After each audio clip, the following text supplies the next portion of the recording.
Welcome to the Slop Farm. Enjoy the video.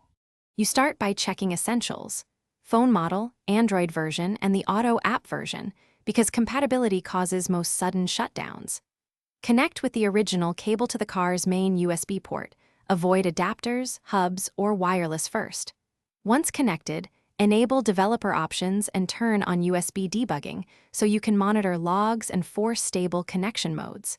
This early setup prevents false leads, and it lets you change connection protocol quickly if Auto falls back or drops, so you fix the root cause. Now diagnose, force stop Android Auto, clear its cache, and restart the phone to reset any hung service.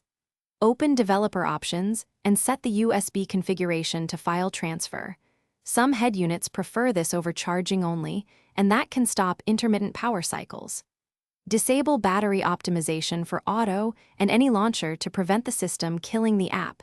This is a frequent culprit. Monitor connection behavior for 10-15 minutes while driving or stationary to see whether shutdowns persist after each change. Finish by updating both your phone and the car head unit firmware. Mismatched software often causes abrupt disconnects. If problems continue, swap to a known good OEM cable. Poor shielding or loose connectors create power spikes that kill Android Auto. If that still fails, test a different phone to isolate whether the issue is the car or your device. If you reach that stage, capture logcat output or enable bug reports. Make sure to note exact times of shutdowns so a technician can pinpoint the cause quickly. Thanks for watching.